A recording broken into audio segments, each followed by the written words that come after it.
Hello friends, இன்றைக்கி நம்ம சேனலில் ஃப்ரைட் ஆப்பிள் ரெசிபி எப்படி செய்கிறதுன்னு பார்க்கலாம். ஆப்பிளை வச்சு இந்த மாதிரி ஸ்நாக்ஸ் செஞ்சு சாப்பிட்டா ரொம்ப டேஸ்ட்டாக சூப்பராக இருக்கும். இப்போ எப்படி செய்கிறதுன்னு பார்க்கலாம். வாங்க வீடியோக்குள்ளே போகலாம். ஃப்ரைட் ஆப்பிள் ரெசிபிக்கு 2 ஆப்பிள் எடுத்துக்கலாம்.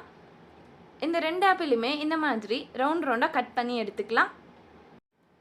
இந்த ஸ்நாக்ஸ் ரெசிபி செய்கிறது ரொம்ப சிம்பிள், ஈஸியாக செஞ்சிடலாம். இப்போ ஆப்பிள் எல்லாத்தையும் கட் பண்ணி எடுத்தாச்சு.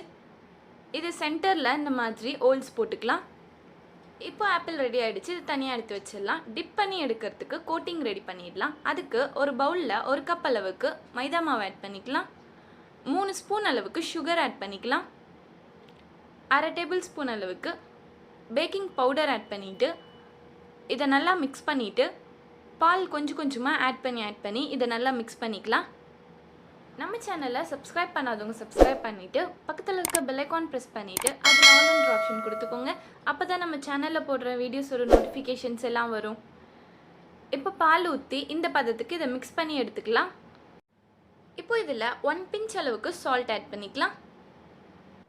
இதையும் சேர்த்து நல்லா மிக்ஸ் பண்ணிக்கலாம். இப்போ நம்ம கட் பண்ணி வச்சுருக்க ஆப்பிளை இதில் போட்டு இந்த மாதிரி இதில் நல்லா டிப் பண்ணிவிட்டு அப்படியே எடுத்து சூடாக காஞ்சிருக்க ஆயிலில் எடுத்து போட்டுக்கலாம். இதே மாதிரியே எல்லா ஆப்பிளுமே எடுத்து இந்த மாவில் போட்டு அதை நல்லா டிப் பண்ணிவிட்டு எடுத்து ஆயிலில் போட்டுக்கலாம். இப்போது ஆட் பண்ணியாச்சு. இது நல்லா ஒரு பக்கம் வெந்ததுமே இன்னொரு பக்கம் திருப்பி போட்டுக்கலாம். இதை மீடியம் ஃப்ளேம்லேயே வச்சு பண்ணிக்கலாம்.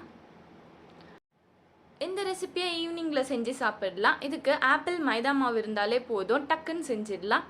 ரொம்ப டேஸ்ட்டாக சூப்பராக வரும். இப்போ இது நல்லா ரெடி ஆகிடுச்சு. இந்த மாதிரி கலர் வந்ததுமே இதை வெளியில் எடுத்துடலாம். இப்போ எல்லாமே ரெடி ஆகிடுச்சு. இதுக்கு மேலே பவுடர்டு சுகரை இந்த மாதிரி தூவிக்கலாம். அவ்வளோதான், நம்ம டேஸ்டியான ஆப்பிள் ஃப்ரைட் ரெசிபி ரெடி. இந்த மாதிரி ஆப்பிள் வச்சு இந்த மாதிரி ஸ்நாக்ஸ் செஞ்சு சாப்பிட்டா எல்லாருக்குமே ரொம்ப பிடிக்கும். ரொம்ப டேஸ்ட்டாகவும் இருக்கும். கண்டிப்பாக இந்த மாதிரி ட்ரை பண்ணி பாருங்கள். ரொம்ப கிறிஸ்பியாக சூப்பராக இருக்குது. இந்த வீடியோ பிடிச்சிருந்தா லைக் பண்ணுங்கள், ஷேர் பண்ணுங்கள். நம்ம சேனலை சப்ஸ்கிரைப் பண்ணாதவங்க சப்ஸ்கிரைப் பண்ணிக்கோங்க. தேங்க்ஸ் ஃபார் வாட்சிங்.